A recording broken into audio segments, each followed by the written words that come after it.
29 फरवरी 2020 को मैंने एक वीडियो बनाया था जिसमें मैंने आपको ये बताया था कि हमारा हृदय काम कैसे करता है। उसमें मैंने आपको हमारे हृदय की संरचना के बारे में नहीं बताया था।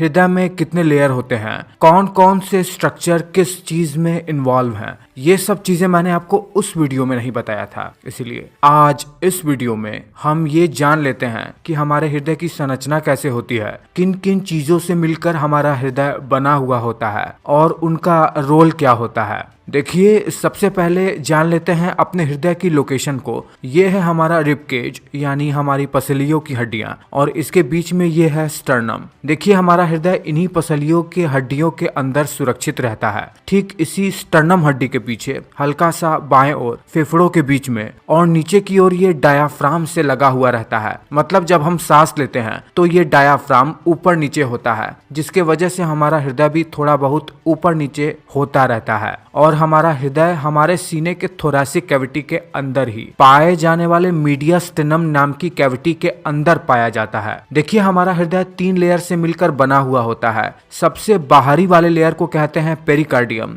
बीच वाले सबसे मोटी लेयर को कहते हैं, जो कि मसल से बनी हुई होती है, उसे कहते हैं मायोकार्डियम, और सबसे अंदर वाली लेयर होती है एंडोकार्डियम। चलिए एक एक करके सबके बारे में जानते हैं। सबसे पहले बात कर लेते हैं हमारे हार्ट का सबसे बाहरी लेयर पेरिकार्डियम के बारे में, जो कि हमारे हृदय को बाहर से एनवेलप किया रहता है, एक सैक लाइक स्ट्रक्चर, बैग की तरह, जिसके अंदर ही हार्ट रखा हुआ होता है। ऐसा समझ लीजिए आप। ये लगभग 2 mm का होता है और इसमें 2 लेयर होती है। बाहर वाली पेरिकार्डियम लेयर फाइब्रस लेयर से मिलकर बनी हुई होती है, जिसे फाइब्रस पेरिकार्डियम कहते हैं, और इसमें मेनली फाइब्रोब्लास्ट सेल होती है। इसका काम ये होता है कि ये हृदय को एक स्थान पर स्थित रखे रहता है। मतलब हृदय अपने मैक्सिमम लिमिट से ज्यादा एक्सपेंड नहीं हो पाता है, और ये हृदय को इन्फेक्शन से बचाता भी है। वही दूसरी पेरिकार्डियम की लेयर सीरस मेम्ब्रेन की होती है, और ये सीरस मेम्ब्रेन की पेरिकार्डियम की लेयर भी 2 लेयर में बटी हुई होती है। एक होता है हृदय से लगा हुआ ये विसरल पेरिकार्डियम, और दूसरा है ये पैराइटल पेरिकार्डियम। इन दोनों के बीच में एक फ्लूइड होता है, क्योंकि इन दोनों के बीच एक कैविटी फॉर्म होती है जिसके अंदर एक फ्लूइड भरा रहता है। इस वजह से हृदय को कभी भी फ्रिक्शन नहीं हो पाता है, हृदय स्मूथली काम कर पाता है। और ये जो विसरल पेरिकार्डियम है, जो कि हृदय से लगा हुआ रहता है, ये एपिकार्डियम के नाम से भी जाना जाता है। फिर जैसे ही हम इस लेयर के अंदर की ओर जाएंगे, हम पाते हैं अपने हार्ट के सबसे इंपॉर्टेंट और सबसे मोटी लेयर को, जिसकी वजह से हार्ट अस्तित्व में होता है। ये लेयर हार्ट की मसल की लेयर होती है, जिसे मायोकार्डियम कहते हैं। हार्ट की ये मसल स्ट्राइटेड होती है, जिसकी हर एक सेल एक इंटरकैलेटेड डिस्क से आपस में जुड़ी रहती है, जिसके थ्रू एक सेल से दूसरे सेल में इंफॉर्मेशन पास होती है। और इस मसल की लेयर में ही हार्ट में ब्लड का सप्लाई भी होता है कोरोनरी सर्कुलेशन के द्वारा, जिसमें कुछ कोरोनरी आर्टरी और कुछ कोरोनरी वेन होती हैं, जहां से ब्लड ड्रेन आउट होता है। इन सेल्स के बीच में एक्स्ट्रा सेल्यूलर मैट्रिक्स भी पाया जाता है, और यही लेयर, यही मायोकार्डियम की लेयर रिस्पॉन्सिबल होती है पूरे शरीर में ब्लड को पंप करने के लिए, क्योंकि यही लेयर सिकुड़कर पूरे शरीर में ब्लड को पंप करता है। और इसके अंदर हार्ट का सबसे अंदरूनी लेयर होता है, जिसे एंडोमेट्रियम कहते हैं, जो कि एपिथेलियल सेल से मिलकर बना हुआ होता है। ये हार्ट के अंदरूनी वॉल की लाइनिंग होती है। हार्ट की ये एंडोकार्डियम की लेयर के अंदर ही पुर्किंजे फाइबर होती है, जो कि हार्ट के इलेक्ट्रिकल कंडक्शन के लिए मददगार होता है। एंडोकार्डियम के सेल्स को एंडोथेलियल सेल्स कहते हैं। एक बार इसके कुछ स्पेशल फीचर्स के बारे में बात कर लेते हैं, इससे जुड़े हुए भागों के बारे में। जैसा कि आप देख पा रहे होंगे हमारे हृदय की संरचना कैसे होती है। इसमें 4 चैम्बर्स होते हैं, ऊपर के 2 एट्रियम, नीचे के 2 वेंट्रिकल्स। वही वेंट्रिकल्स जहां से ब्लड फिल होकर एओर्टा के थ्रू पूरे शरीर भर में फैल जाता है, और पल्मोनरी आर्टरी के थ्रू ब्लड फेफड़े में जाता है ऑक्सीजन लेने के लिए। इस पर मैंने वीडियो बना रखा है, आप वो वीडियो जरूर देखना। बीच में ये सेप्टम होता है, जो वेंट्रिकल्स को 2 भागों में बांटता है। ये महाधमनी आर्टा होती है, ये पल्मोनरी आर्टरी होती है, ये पल्मोनरी वेन होता है, जहां से फेफड़ों से खून हृदय में आता है, ऑक्सीजन रिच खून। और ये है सुपीरियर और इंफीरियर वेना केवा, जहां से डीऑक्सीजनेटेड ब्लड शरीर के बाकी हिस्सों से हृदय की तरफ आता है। मैं उम्मीद कर रहा हूं कि एक बहुत ही छोटे से वीडियो में बहुत सारी जानकारी दे पाने में मैं सक्षम हो पाया हूं। एक 350 ग्राम के वजन का हमारे फीस्ट के आकार का एक अंग हमारे पूरे शरीर हमारे पूरे जीवन में कैसे सबसे महत्वपूर्ण रोल प्ले करता है, बल्कि पूरे शरीर का सबसे मेन पार्ट बनकर रह जाता है। वो बॉडी पार्ट जो लोगों के लिए सबसे ज्यादा बीमारी का कारण भी बनता है। और चूंकि मैं साइंस वीडियो बनाता हूँ, इसलिए मैं आपसे कहूंगा कि आप उस सबसे महत्वपूर्ण बॉडी पार्ट के बारे में जरूर जानिए जो हमारे जीवन में सबसे इम्पोर्टेंट है, और हमारे बॉडी के लिए भी उसके बारे में आप जरूर जानिए। वो इम्पोर्टेंट ह्यूमन बॉडी पार्ट है हमारा हृदय, यानी हमारा हार्ट। हर किसी को हार्ट की संरचना और उसके वर्किंग के बारे में पता जरूर होना चाहिए। हृदय हमारे शरीर का वो अंग है जो पूरे शरीर में ऑक्सीजनेटेड ब्लड को पूरे शरीर में फैलाता है और CO2 मिले हुए ब्लड को पूरे शरीर से अपनी ओर लाकर उसे ऑक्सीजनेटेड करता है। अब जब ऑक्सीजनेटेड ब्लड पूरे शरीर में फैल जाता है तो पूरे शरीर को, हर एक सेल को जीवित रहने के लिए जरूरत की न्यूट्रिशन और ऑक्सीजन मिल पाता है। अब जब ऑक्सीजनेटेड ब्लड पूरे शरीर में फैलेगा तभी पूरे शरीर को, हर एक सेल को जीवित रहने में आसानी होगी। इसके साथ ही ब्लड पूरे शरीर में न्यूट्रिशन को भी सप्लाई करता है। तो चलिए जानते हैं कि हमारा हृदय बना कैसे है और ये काम कैसे करता है। आखिर इस दिल में ऐसा है क्या जो मानता ही नहीं है, बस धड़कता ही जाता है। ये जो हमारा हृदय है जो कि धड़कता रहता है अपने अंदर 4 खाली चैम्बर्स की वजह से, और यही वो 4 मेन पार्ट्स हैं हृदय के। ऊपर के 2 छोटे भाग जिसे एट्रियम या हिंदी में अलिंद कहते हैं, ये बाया एट्रियम है और ये दाया एट्रियम। नीचे का थोड़ा बड़ा चैम्बर जिसे वेंट्रिकल्स या निलय कहते हैं, ये दाया वेंट्रिकल और ये बाया वेंट्रिकल। ये 4 खाली चैम्बर ही हृदय के मेन पार्ट हैं, और हृदय से खून को ले जाने और ले आने के लिए पूरे शरीर में पाइपनुमा नलिकाएं बिछी हुई होती हैं, जिसे रक्त वाहिका या ब्लड वेसल्स कहते हैं। अब देखिए, हृदय पर ये पाइप, जहां मैं एरो से पॉइंट कर रहा हूं, वहां से खून हमारे शरीर के पेट और पैर जैसे निचले हिस्सों से हृदय में आता है, और जहां मैं अब एरो से पॉइंट कर रहा हूं, वहां, जिसे इंग्लिश में सुपीरियर वेना कोवा कहते हैं, वहां से दिमाग, हाथ पांव जैसे जगहों से खून हमारे हृदय पर आता है। आपको पता ही होगा कि हृदय पर खून लाने वाले नसों को वीन्स यानी शिराएं कहते हैं, और हृदय की तरफ से खून बाकी के शरीर के अंगों की तरफ पहुंचाने वाली नसों को धमनी कहते हैं, यानी इंग्लिश में आर्टरीज कहते हैं। अब इन शिराओं से खून, जिसमें ऑक्सीजन बहुत ही कम होता है, इस दाएं वाले एट्रियम में खून को गिरा देते हैं। ध्यान रहे, कम ऑक्सीजनेटेड वाला खून शरीर के बाकी अंगों से हृदय की तरफ लाया जाता है, जो कि नीले रंग से दिखाया जाता है। अब जैसे ही दाएं वाले एट्रियम में कम ऑक्सीजन वाला खून जाता है, नीचे वाले चैम्बर में खून को जाने के लिए जो वॉल्व है वो तब तक बंद रहता है जब तक नीचे वाला दाया वेंट्रिकल सिकुड़ने के बाद फैलने नहीं लगता। और जब खून ऊपर वाले दाएं एट्रियम से दाएं वेंट्रिकल में आ जाता है, दिल के धड़कने की वजह से वो इस नली में आ जाता है, जिसे पल्मोनरी वीन यानी हिंदी में फुफ्फुस शिरा भी कहते हैं। और पल्मोनरी वीन से खून फेफड़ों की तरफ बढ़ता है। क्योंकि फेफड़ों में ताज़ा ऑक्सीजन आता है, वहां से ये खून ताज़ा ऑक्सीजन लेकर दोबारा से हृदय की तरफ बढ़ता है। इस बार ये खून ऑक्सीजन के साथ बाइंड होने के कारण थोड़ा हल्के लाल रंग में बदल जाता है। डीऑक्सीजनेटेड ब्लड का कलर डार्क होता है। हृदय में ये ऑक्सीजनेटेड ब्लड पहुंचता है हृदय में इस पल्मोनरी वीन से। आपको याद रखने के लिए बता दें कि पल्मोनरी का मतलब फेफड़ा होता है। पल्मोनरी वीन से खून फेफड़े से हार्ट की तरफ जाता है, और पल्मोनरी आर्टरी का मतलब खून हृदय से फेफड़े की तरफ जाता है।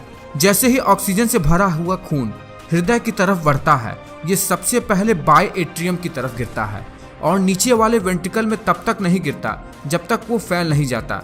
नीचे वाले बाएं वेंट्रिकल से खून ऑक्सीजन सहित एक नली, जिसे एओर्टा या हिंदी में महाधमनी कहते हैं, वहां पहुंचता है, और वहीं से ये खून पूरे शरीर में पहुंचता है।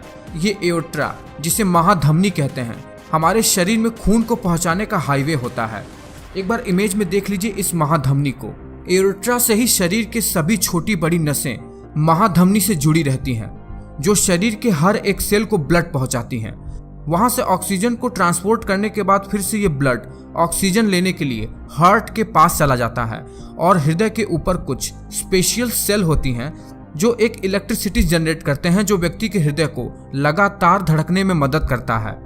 हर एक सेल वीन और आर्टरी की छोटी छोटी कैपिलरी नसों से जुड़ी रहती है, जो खून को लाने और ले जाने का काम करती हैं। तो अब आप बहुत ही अच्छी तरीके से समझ ही गए होंगे कि हमारा हृदय काम कैसे करता है और ये खून को हमारे पूरे शरीर में फैलाता कैसे है। इतनी इम्पोर्टेंट नॉलेज आपके लिए बहुत ही ज्यादा जरूरी भी है। एक बार आपको डीऑक्सीजनेटेड और ऑक्सीजनेटेड ब्लड का कलर दिखा देते हैं। ये है ऑक्सीजनेटेड ब्लड जो कि हल्के रंग का है और ये है डीऑक्सीजनेटेड ब्लड।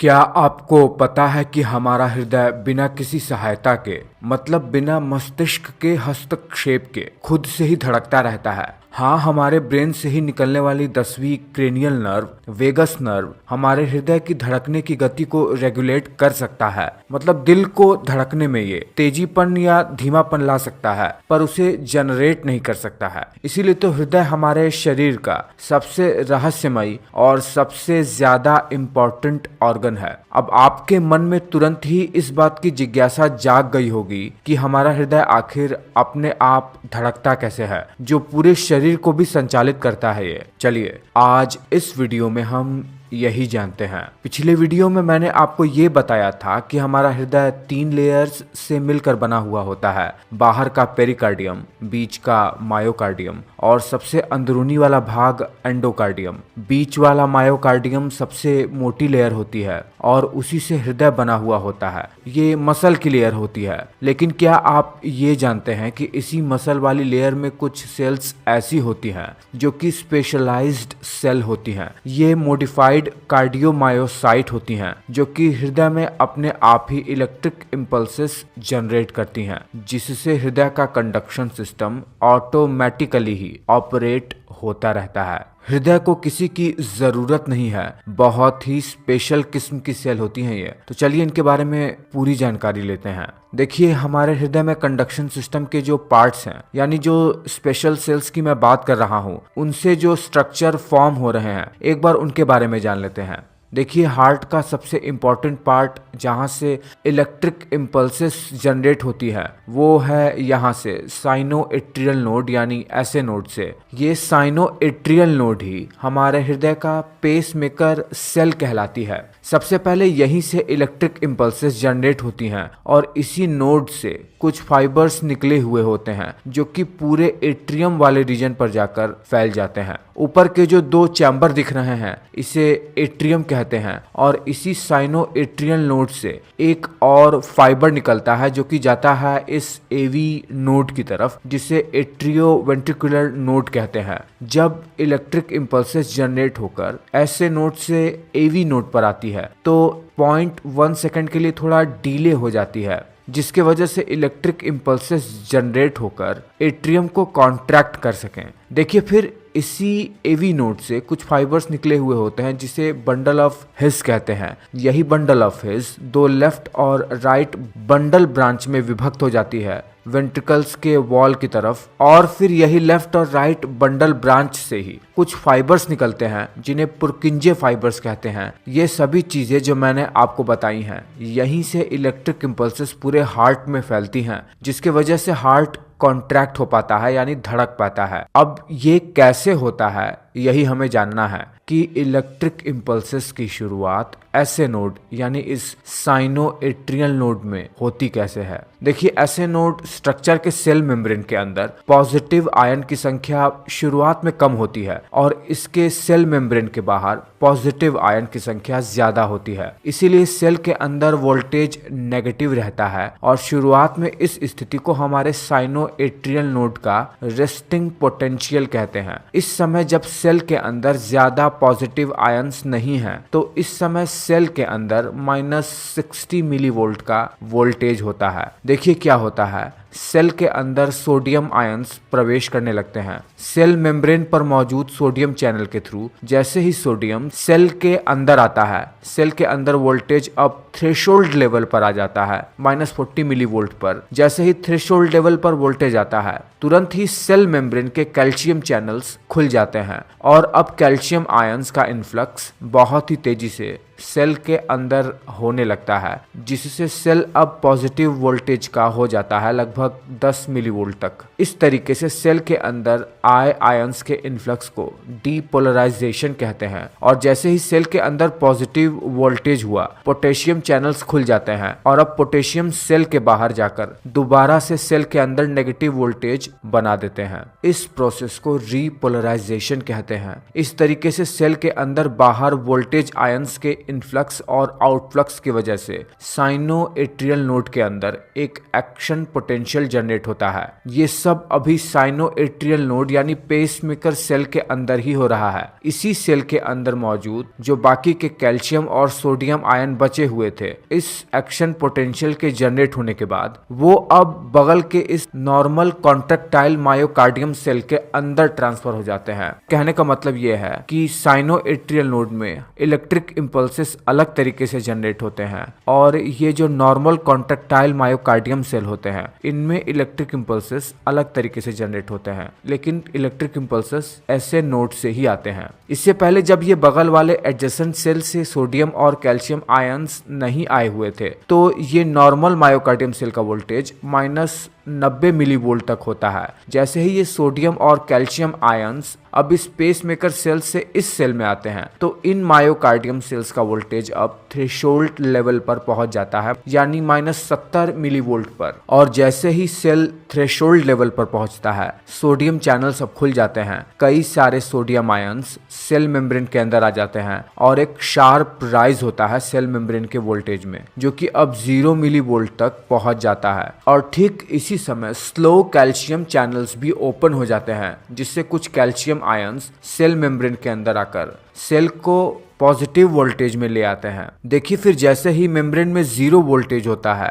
ठीक उसी समय पोटेशियम चैनल से पोटेशियम थोड़ा बाहर निकल जाते हैं, जिससे सेल के अंदर वोल्टेज में थोड़ा गिरावट आती है। और जैसे ही वोल्टेज में गिरावट आती है, ये जो नॉर्मल मायोकार्डियम सेल होते हैं, इसमें कैल्शियम का इन्फ्लक्स बढ़ जाता है। देखिए, इन सेल मेम्ब्रेन के बाहर कैल्शियम आयंस की संख्या बहुत ज्यादा नहीं होती है, लेकिन ये जो हार्ट के मायोकार्डियम सेल होते हैं, इनमें सार्कोप्लाज्मिक रेटिकुलम नाम की एक संरचना होती है, जिसके अंदर बहुत सारा कैल्शियम स्टोर रहता है। इसी का प्रयोग करके कैल्शियम आयंस का इन्फ्लक्स दोबारा से सेल के अंदर होता है और इसी वजह से ही हार्ट कॉन्ट्रैक्ट करता है। एक्शन पोटेंशियल के ग्राफ में इस समय एक प्लेटो बनता है। अब दोबारा से जब कैल्शियम के इन्फ्लक्स से हार्ट के सेल में कॉन्ट्रैक्शन होता है, यानी जब एक बार ये हृदय धड़क जाता है, तब तुरंत ही पोटेशियम चैनल खुलते हैं। पोटेशियम सेल मेम्ब्रेन के बाहर जाकर दोबारा से सेल को नेगेटिव बना देते हैं और इस सेल के अंदर जो पहले से ही सोडियम और कैल्शियम रहता है, वो अब बगल के सेल में ट्रांसफर हो जाता है और ये क्रिया चलती रहती है। हृदय धड़कता रहता है। देखिए, हमारा हार्ट 1 मिनट में लगभग 60 से 100 बार धड़कता है, डिपेंड ऑन पर्सन। और औसतन माना जाता है कि हृदय 1 मिनट में 72 बार धड़कता है। इस हिसाब से देखें तो एक बीट 0.8 सेकेंड की होती है। चलिए शॉर्ट में थोड़ा बताते हैं आपको। 0.1 सेकेंड में एट्रियम कॉन्ट्रैक्ट होता है। उसके बाद एसए नोड से एवी नोड तक इम्पल्सेस को जाने में 0.1 सेकेंड का टाइम लगता है। उसके बाद यहाँ से यही इम्पल्सेस पूरे बंडल ऑफ हिज और पुरकिंजे फाइबर में जाकर फैल जाता है और 0.2 सेकेंड के अंदर वेंट्रिकल्स भी अब सिकुड़ कर यानी कॉन्ट्रैक्ट होकर ब्लड को पूरे शरीर में फैला देते हैं। मतलब 0.4 सेकेंड में पूरा हृदय धड़क जाता है और एक बार हार्ट ब्लड को पंप भी कर देता है और फिर बाकी का 0.4 सेकेंड्स हृदय रेस्टिंग स्टेज में होता है ताकि वो दोबारा से धड़कने के लिए एनर्जी को इकट्ठा कर सके। आपको हिंदी फिल्मों ने ये सिखा दिया है कि हमारे हार्ट से जो आवाज़ निकलती है वो धक धक की आवाज़ निकलती है, लेकिन वेस्टर्न मेडिकल साइंस के अनुसार असल में हमारे हृदय से निकलने वाली आवाज़ लब डब होती है, ना कि धक धक। देखिए, हमारे हृदय में 4 चैम्बर्स होते हैं। ये होता है एट्रियम ऊपर वाला और ये है वेंट्रिकल्स, ये जो नीचे वाले चैम्बर्स हैं। इन 2 ब्लड वेसल्स से खून हमारे हृदय में शरीर के बाकी के हिस्सों से आता है जो कि डीऑक्सीजनेटेड होता है। यहाँ से ब्लड जाता है फेफड़ों की तरफ ताजी ऑक्सीजन लेने के लिए और यहाँ से ब्लड जो कि ऑक्सीजन से भरा रहता है वो पूरे शरीर में फैल जाता है। देखिए, सबसे पहले क्या होता है, यहाँ से ब्लड आता है और हमारे राइट एट्रियम में भरता है। हमारा एट्रियम सिकुड़ता है और एट्रियम के सिकुड़ते ही ये वॉल्व खुल जाता है जिसे ट्राइकस्पिड वॉल्व कहते हैं और यही ब्लड अब हमारे राइट वेंट्रिकल में जाकर भर जाता है। फिर नीचे के वेंट्रिकल्स सिकुड़ते हैं जिससे ब्लड पल्मोनरी आर्टरी के थ्रू फेफड़ों में जाकर ऑक्सीजन लेता है। इन ब्लड वेसल्स से फेफड़ों से ऑक्सीजन वाला ब्लड अब ऊपर के लेफ्ट एट्रियम में आकर भरता है। फिर जब हमारे एट्रियम सिकुड़ते हैं तो ये वॉल्व खुल जाते हैं जिसे बाइकस्पिड या मिट्रल वॉल्व कहते हैं और यही ब्लड अब लेफ्ट वेंट्रिकल में भर जाता है। जब नीचे के वेंट्रिकल्स सिकुड़ते हैं तो ये एओर्टिक वॉल्व खुल जाते हैं और ब्लड एओर्टा के थ्रू पूरे शरीर भर में फैल जाता है। क्योंकि दोनों वॉल्व एट्रियम और वेंट्रिकल्स के बीच में हैं, इसीलिए इन्हें जॉइंटली एट्रियोवेंट्रिकुलर वॉल्व कहते हैं और इन दोनों वॉल्व को सेमीलूनर वॉल्व कहते हैं। देखिए, जब ब्लड एट्रियम से इस वेंट्रिकल चैम्बर में आकर भर जाता है, तब जब ये वॉल्व क्लोज होते हैं तो इन वॉल्व के क्लोज होने से यानी इन एट्रियोवेंट्रिकुलर वॉल्व के क्लोज होने से लब साउंड हमें सुनाई देता है इस तरह। फिर उसके बाद जब वेंट्रिकल से यही ब्लड एक तरफ से पल्मोनरी आर्टरी के थ्रू फेफड़ों में जाता है और ठीक उसी समय जब ब्लड पंप होकर एओर्टा के थ्रू पूरे शरीर भर में फैलता है, तो जब ये वॉल्व क्लोज होते हैं, ये सेमीलूनर वॉल्व, तो इनके क्लोज होने से डब साउंड हमें सुनाई देता है। लब साउंड को हमारे हृदय का S1 साउंड कहते हैं और डब साउंड को हमारे हृदय का S2 साउंड कहते हैं और S1 और S2 साउंड के बीच के गैप को सिस्टोल कहते हैं। जब वेंट्रिकल्स कॉन्ट्रैक्ट होते हैं और S2 और S1 साउंड के बीच के इंटरवल को डायस्टोल या डायस्टोली कहते हैं जब वेंट्रिकल्स रिलैक्स होते हैं। इसीलिए हमारे हृदय से जो हमें आवाज सुनाई देती है वो होती है लब डब लब डब लब डब, कुछ इस तरह। देखिए, हमारे हृदय में ये जो S1 और S2 साउंड है लब डब के, इनको सुनने के लिए हमारे सीने में 4 ऑस्कल्टेशन पॉइंट होते हैं, जहां पर अगर हम स्टेथोस्कोप रखेंगे तो हमें हमारे हृदय की आवाज सुनाई देगी। 4 पॉइंट इसलिए कि ये जो हमारे हृदय में चारों वॉल्व होते हैं उनकी आवाज अलग अलग डिटेक्ट की जा सके।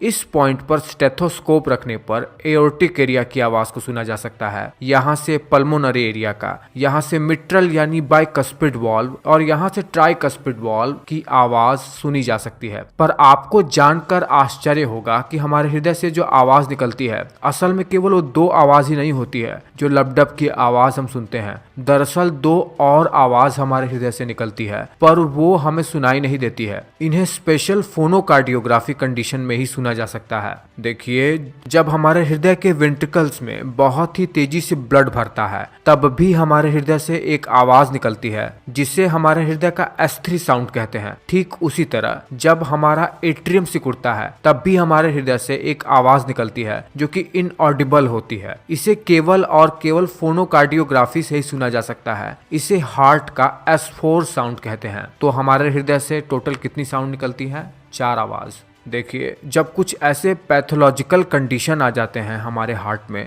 जो हमारे हार्ट के इन वॉल्व्स में गड़बड़ी ले आए तो हमारे हार्ट के आवाज में मर्मर्स आ जाते हैं जिसे हार्ट मर्मर्स कहते हैं। जब किसी व्यक्ति को कोई बीमारी हो जाती है हार्ट की तब ये आवाज निकलते हैं। जब हमारे ये हार्ट के वॉल्व ढंग से क्लोज नहीं हो पाते हैं तो इसे हमारे हार्ट के वॉल्व का रीगर्जिटेशन कहते हैं और इसके वजह से हमारे हार्ट के लबडब में कुछ वूशिंग साउंड आने लगता है, कुछ इस तरीके से।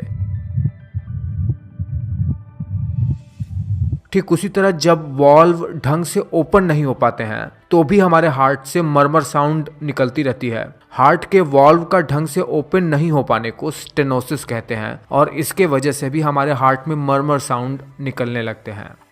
आप सबको ये तो पता ही है कि हमारा हार्ट धड़कता है तो अपने हर एक धड़कन के साथ ही ब्लड को पंप भी करता है, शरीर के हर एक ऑर्गन तक पहुंचाता है ब्लड को। आप में से हर कोई ये जानना चाहेगा कि जब दिल धड़क कर खून को पहुंचाता है शरीर के हर एक अंग तक, हर एक टिश्यू तक, तो हृदय से शरीर के अंगों तक खून को पहुंचाने वाला माध्यम क्या होता है, वो कैसे काम करता है और उसकी संरचना क्या होती है। और इस वीडियो में हम यही जानने का प्रयास करेंगे। देखिए, हमारे हृदय से जुड़ी रहती है शरीर के विभिन्न अंगों तक पहुंचाने के लिए रक्त वाहिकाएं, और यही रक्त वाहिकाएं शरीर से डीऑक्सीजनेटेड ब्लड को हृदय में वापस भी ले जाती हैं। फिर डीऑक्सीजनेटेड ब्लड को ब्लड वेसल वापस फेफड़ों की तरफ ले जाता है। फेफड़ों से यही ब्लड ऑक्सीजन लेते हैं और दोबारा से ये खून जाते हैं हृदय की तरफ, और हृदय दोबारा से इस ब्लड को पंप करके इस ऑक्सीजनेटेड ब्लड को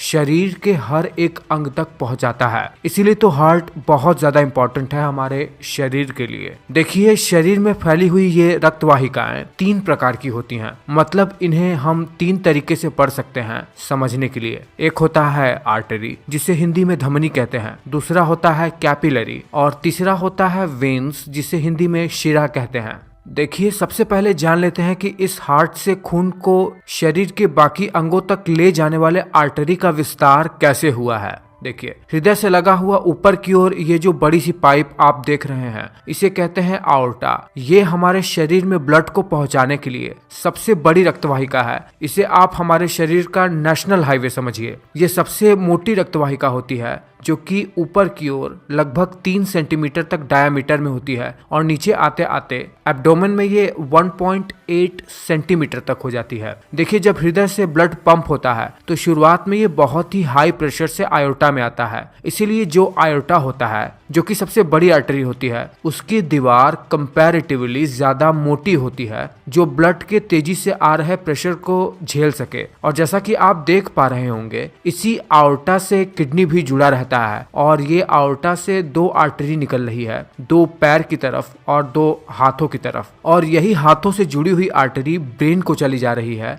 आयोर्टा से जुड़ी हुई ब्रांच को आर्टरी कहते हैं, और यही आर्टरी फर्दर और ब्रांचेस में बढ़ते हुए आर्टेरियोल्स बन जाता है, जो कि पतली पतली होती हैं। और ये आर्टेरियोल्स जब ऑर्गन के पास पहुंचती हैं, यानी टिश्यूज के पास, तो ये एक कॉम्प्लेक्स जाल बना लेती हैं, जहां पर इसे कैपिलरी कहा जाता है। ये कैपिलरी बहुत ही पतली पतली होती है, और यही कैपिलरी टिश्यूज को ऑक्सीजन प्रोवाइड कराती है। जो ऑक्सीजन रेड ब्लड सेल्स के साथ बाइंड हो गया था, अब टिश्यू पर जाकर वहां पर टिश्यू को एनर्जी देता है, और इसी कैपिलरी से जुड़े रहते हैं, यानी इसी कैपिलरी के जाल से जुड़े रहते हैं एक इससे थोड़ी मोटी रक्तवाहिका, जिसे वेन्यूल्स कहते हैं। वेन्यूल्स जाकर जुड़ जाती है एक बड़े वेन से, और यही वेन अब सीधा हृदय के इंफीरियर और सुपीरियर वेना केवा से जाकर जुड़ जाता है, जो कि वेन्स में सबसे बड़ी रक्तवाहिका होती है, जहां पर ये अब जो डीऑक्सीजनेटेड ब्लड हो गया था, जो ब्लड टिश्यू को ऑक्सीजन पहुंचा दिया था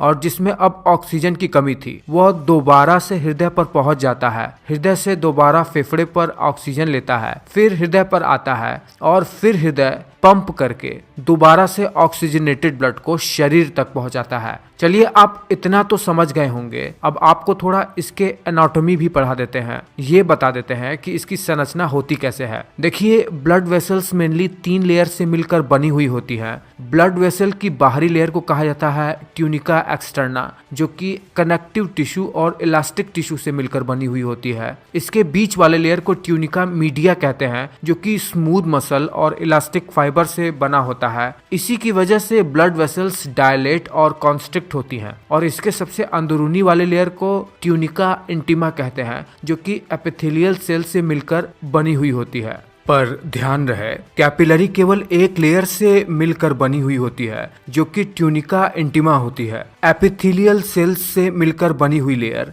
वही जो वेन्स होती हैं, उसमें एक स्पेशल फीचर और जुड़ जाता है कि इनमें ब्लड वेसल्स के अंदरूनी वॉल पर कुछ वॉल्व्स होते हैं, जो कि ब्लड के बैकवर्ड फ्लो को रोकने का काम करते हैं। इसी के वजह से ही वेन्स में ब्लड का फ्लो केवल एक ही डायरेक्शन में होता है, डीऑक्सीजनेटेड ब्लड का हृदय की तरफ बहना। ये वेन्स ऑक्सीजनेटेड ब्लड को लेकर शरीर के बाकी अंगों तक नहीं पहुंचाते हैं। वेन्स का डायामीटर थोड़ा ज्यादा होता है और उनकी वॉल थोड़ी पतली होती है आर्टरीज की तुलना में। रक्त हमारे पूरे शरीर में ऑक्सीजन को पहुंचाता है, हर एक टिश्यू, हर एक ऑर्गन तक। हर एक सेल तक यही आंतों से न्यूट्रिएंट्स को अब्सॉर्ब करके पूरे शरीर भर में पहुंचाता है और ये पूरे शरीर को एक साथ जोड़े रखता है। रक्त का हमारे शरीर में बहुत सारा फंक्शन है, इसीलिए इसके बहुत सारे फंक्शंस की ना बात करते हुए प्रयास करते हैं ये जानने का कि आखिर हमारे शरीर में रक्त का निर्माण होता कैसे है। देखिए, ये लाल रंग जैसा दिखने वाला रक्त 4 मुख्य तत्वों से मिलकर बना हुआ होता है। एक होता है हमारे ब्लड में रेड ब्लड सेल्स जिसे एरिथ्रोसाइट कहते हैं, व्हाइट ब्लड सेल्स जिसे ल्यूकोसाइट कहते हैं और प्लेटलेट्स जिसे थ्रोम्बोसाइट्स कहते हैं। और ये तीनों WBC, RBC और प्लेटलेट्स जिस लिक्विड के अंदर सस्पेंडेड रहते हैं उसे कहते हैं हमारे ब्लड का प्लाज्मा, जिसके अंदर बहुत सारा प्रोटीन होता है। एक एक करके सबके बारे में जानेंगे,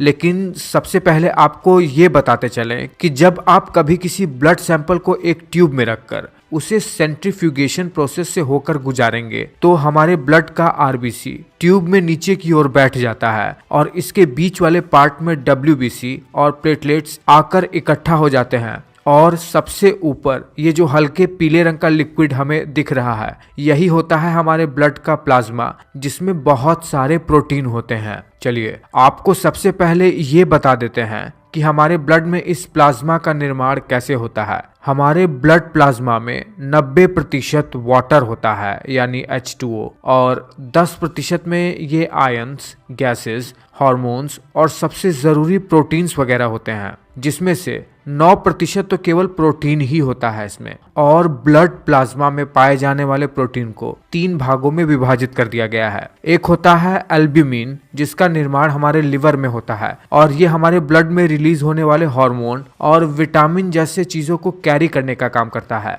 दूसरा होता है ग्लोब्यूलिन, जिसका काम हमारे शरीर में इम्यून सिस्टम में बहुत ज्यादा इंपॉर्टेंट है। इम्यून सिस्टम में इन प्रोटीन का उपयोग सबसे ज्यादा होता है और इनका निर्माण भी लिवर में ही होता है। और तीसरा होता है फाइब्रिनोजेन। फाइब्रिनोजेन फाइब्रिन का निर्माण करते हैं। जब कहीं पर भी हमारी स्किन कट जाती है, वहां से खून बहने लगता है, तो यही फाइब्रिनोजेन वहां पर फाइब्रिन्स छोड़कर प्लेटलेट्स के साथ जुड़कर वहां पर प्लेटलेट प्लग का निर्माण करता है। ये भी लिवर में ही बनता है। देखिए, बाकी के 3 सेल्स जो कि ब्लड में पाए जाते हैं, red blood cells, white blood cells और प्लेटलेट्स, इसके निर्माण के बारे में अगर हमें जानना है तो हमें आना होगा अपने हड्डियों की तरफ, क्योंकि हमारी हड्डियों के अंदर जो बोन मैरो पाया जाता है उसी से ही तीनों सेल्स का निर्माण भी होता है, खासतौर पर हमारे लॉन्ग बोन्स में पाई जाने वाली बोन मैरो में। देखिए, हमारे ये जो लॉन्ग बोन्स होते हैं जैसे जांघों की हड्डियां, ये सब जैसे जैसे हमारी उम्र बढ़ती जाती है वैसे वैसे इनमें बोन मैरो भी 2 भागों में बट जाता है। जब हम सब बच्चे रहते हैं तब तक तो हमारे हड्डियों के अंदर पाए जाने वाली bone marrow red bone marrow ही होती है, लेकिन जैसे जैसे हम बड़े होते जाते हैं ये रेड बोन मैरो किनारे की ओर खिसकती जाती है और इसके बीच में येलो बोन मैरो आ जाता है, जो कि मेनली फैट को स्टोर करता है और कार्टिलेज जैसे टिश्यू को बनाने में मदद करता है। देखिए, हमारे रेड बोन मैरो में एक मल्टीपोटेंट स्टेम सेल पाई जाती है जिसे कहते हैं हिमेटोपायोटिक स्टेम सेल या हीमोसाइटोब्लास्ट। ये एक स्टेम सेल होती है जो कि खुद को रेप्लिकेट भी कर सकती है और साथ ही साथ दूसरे सेल में डिफरेंशिएट भी हो सकती है। देखिए, ये मल्टीपोटेंट हीमोसाइटोब्लास्ट 2 सेल में डिफरेंशिएट होती है। एक होता है ये कॉमन माइलॉइड प्रोजेनिटर सेल और दूसरा होता है कॉमन लिम्फॉइड प्रोजेनिटर सेल। देखिए, ये जो कॉमन माइलॉइड प्रोजेनिटर सेल होता है यही आपस में डिफरेंशिएट होते होते red blood cells, white blood cells और प्लेटलेट्स में बदल जाते हैं। लेकिन कैसे? जब ये माइलॉइड सेल खुद को डिफरेंशिएट कर देता है प्रो एरिथ्रोब्लास्ट में, तब ये खुद को बदलते बदलते एरिथ्रोसाइट यानी रेड ब्लड सेल्स में बदलकर ब्लड में ही मिल जाता है, यानी ब्लड स्ट्रीम में ही जाकर मिल जाता है। ठीक उसी तरह अगर ये माइलॉइड प्रोजेनिटर सेल खुद को मेगा कैरियोब्लास्ट में बदल लेता है तो ये खुद को बदलते बदलते अंत में थ्रोम्बोसाइट यानी प्लेटलेट्स में बदल देता है और ब्लड स्ट्रीम में ही जाके मिल जाता है। देखिए, आप बहुत ही आसान भाषा में ये जान चुके होंगे कि रेड ब्लड सेल्स और प्लेटलेट्स बनते कैसे हैं और कहां पर बनते हैं। अब चलिए जान लेते हैं कि व्हाइट ब्लड सेल्स कैसे बनते हैं और असल में व्हाइट ब्लड सेल्स ब्लड में कितने फॉर्म में मौजूद रहते हैं। देखिए, जब ये कॉमन माइलॉइड प्रोजेनिटर सेल खुद को डिफरेंशिएट करते हुए मायोब्लास्ट सेल में बदल जाता है तो ये खुद को व्हाइट ब्लड सेल्स के 4 रूपों में बदल पाने के लिए तैयार कर पाता है। देखिए कैसे, जब ये मायोब्लास्ट सेल खुद को बी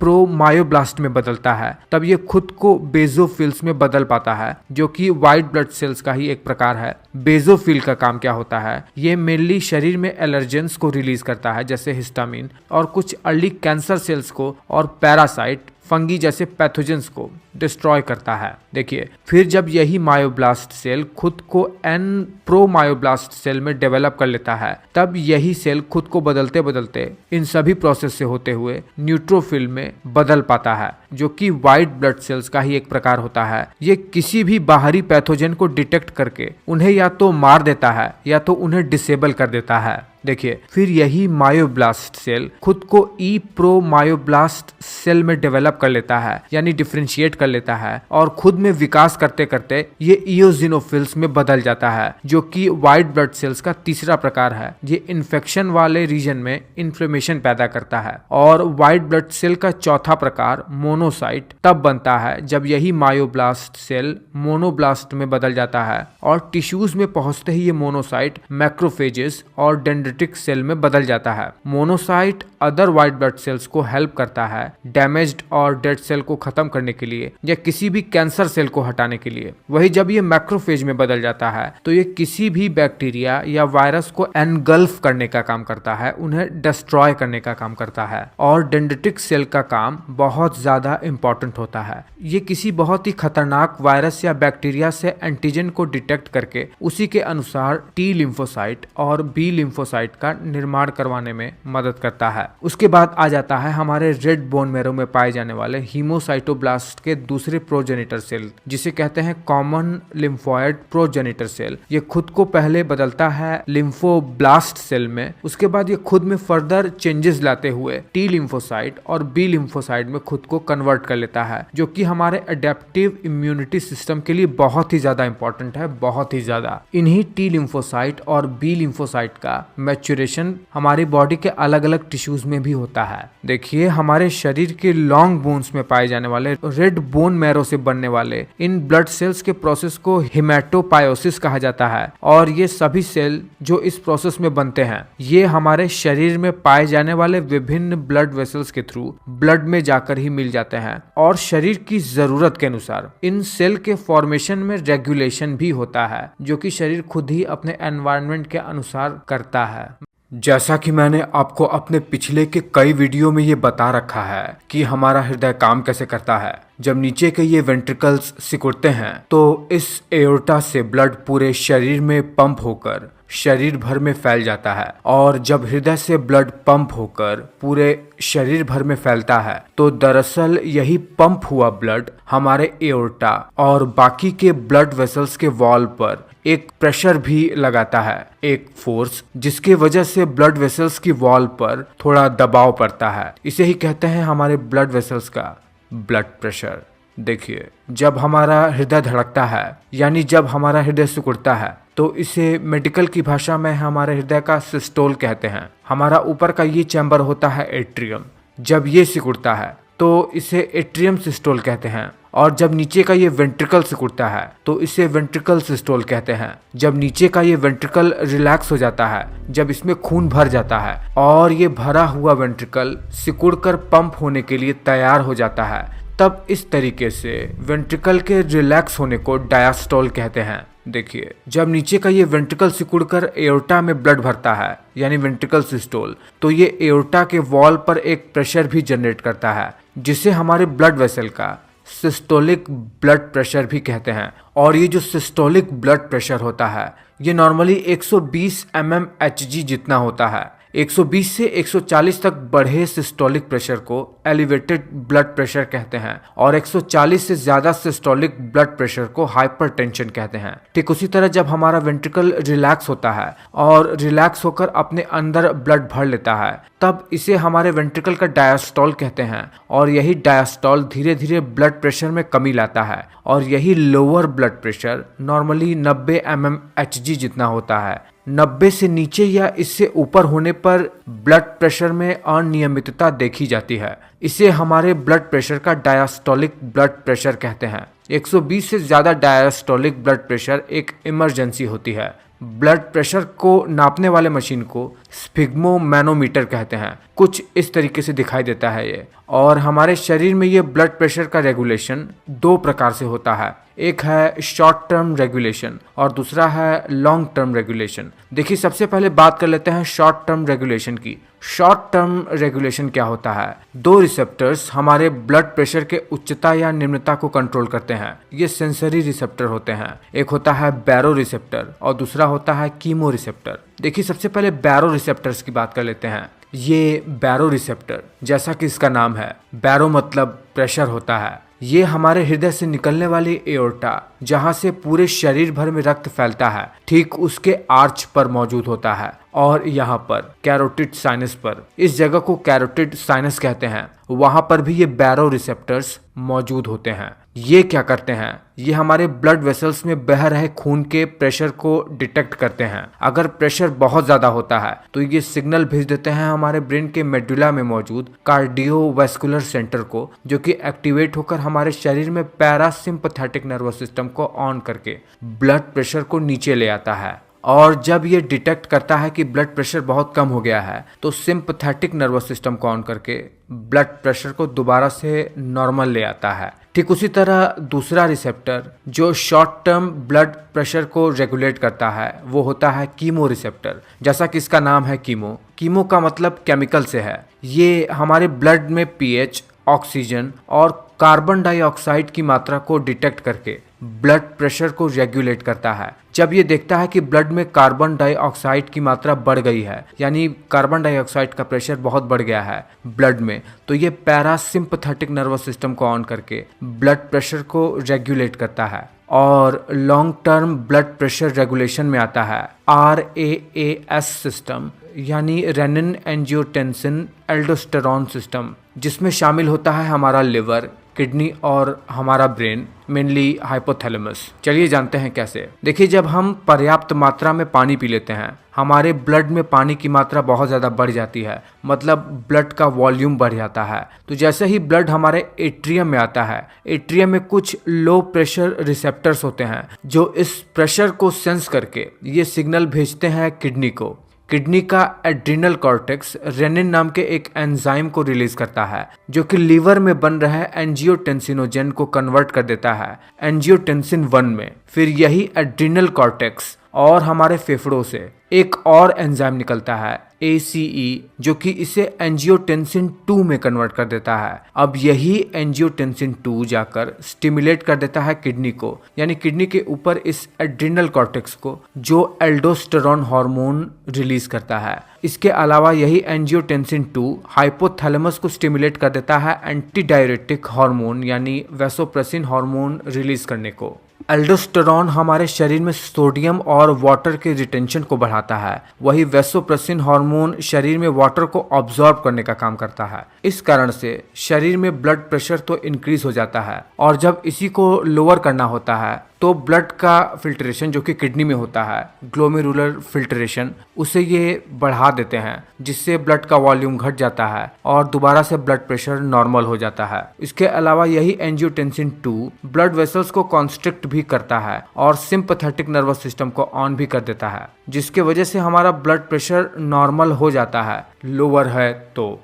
देखिए, जब हमारा हृदय ब्लड पंप करता है एओर्टा के थ्रू पूरे शरीर में, तो वो ब्लड वेसल्स के अंदरूनी वॉल पर एक प्रेशर लगाता है अंदर की ओर से, जिसकी वजह से ब्लड वेसल्स की वॉल में स्ट्रेच होता है, यानी ब्लड वेसल्स की इलास्टिसिटी बढ़ जाती है। इसे ब्लड प्रेशर कहते हैं, जिससे नॉर्मली एक्सपर्ट के अनुसार सिस्टोलिक ब्लड प्रेशर 120 mmHg और डायस्टोलिक ब्लड प्रेशर 80 mmHg पर होना चाहिए। देखिए, जब हमारा हार्ट धड़क कर खून शरीर में फैलाता है तो ये केवल रक्त धमनियों पर ब्लड प्रेशर ही नहीं लगाता है, बल्कि एक वेव भी जनरेट होता है, जो कि हर एक वेंट्रिकल सिस्टोल के साथ आर्टरी तक फैल जाती है। जैसे मानो जब दिल धड़कता है तो उसी धड़कन के साथ ही हमारी रक्त धमनियां भी फड़कती रहती हैं। हृदय की हर एक धड़कन के साथ हृदय लगभग 60 से 80 ml ब्लड एओर्टा के थ्रू पूरे शरीर भर में फैलाता है और जब हृदय पंप होकर ब्लड फैलाता है तब ब्लड उसके वॉल पर एक डिस्टेंशन और एलोंगेशन भी बनाता है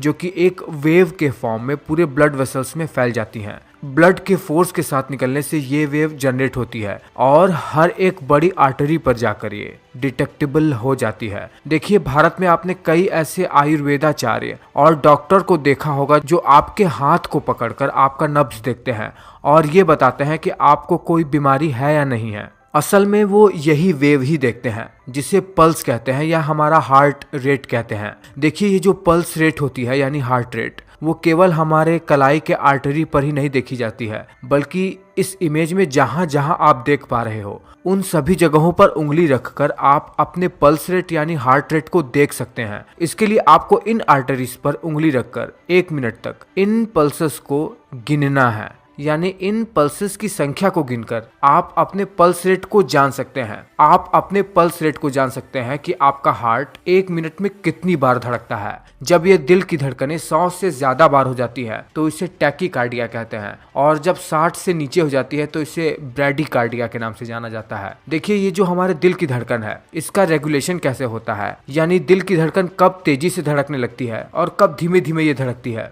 ये बातें तय होंगी हमारे नर्वस सिस्टम से। नर्वस सिस्टम में भी हमारे ऑटोनॉमिक नर्वस सिस्टम से। पर आपको ये बात हमेशा ध्यान रखना है कि कभी भी दिल की धड़कन का जनरेशन नर्वस सिस्टम के थ्रू नहीं होता है। दिल खुद से ही धड़कता है, उसके पास अपना खुद का एक कंडक्शन सिस्टम होता है। इसीलिए दिल को पूरे शरीर में एक यूनिक और सबसे महत्वपूर्ण दर्जा दिया गया है। देखिए, हमारा जो हार्ट रेट है मतलब हृदय का धड़कना, वो दरअसल रेगुलेट होता है हमारे पैरासिम्पथेटिक नर्वस सिस्टम और सिंपथेटिक नर्वस सिस्टम के जरिए। वो कैसे? देखिए, हमारे ब्रेन के मेडुला ऑब्लोंगेटा में हमारे हृदय के हार्ट बीट को रेगुलेट करने के लिए वैसोमोटर सेंटर होता है जो कि हमारे शरीर के अनुसार सेंसरी इंफॉर्मेशन लेकर हमारे हृदय की गति को कम या तेज करता रहता है। देखिए, हमारे एक्सटर्नल एनवायरनमेंट से जैसे ही कोई इंफॉर्मेशन आती है हमारे ब्रेन को, हाइपोथैलेमस और मोटर कॉर्टेक्स एक्टिवेट होकर हमारे वैसोमोटर सेंटर के जरिए सिग्नल भेजते हैं हमारे हृदय को तेज धड़कने के लिए। आप समझ गए होंगे कि ये सिंपथेटिक नर्वस सिस्टम का हिस्सा है, क्योंकि सिंपथेटिक नर्वस सिस्टम का काम हमारे हृदय की गति को बढ़ाना होता है और दरअसल ये सिंपथेटिक नर्व फाइबर होते हैं जो हृदय से जुड़े हुए होते हैं। हमारे थोरैसिक रीजन से निकलने वाली नर्व T1,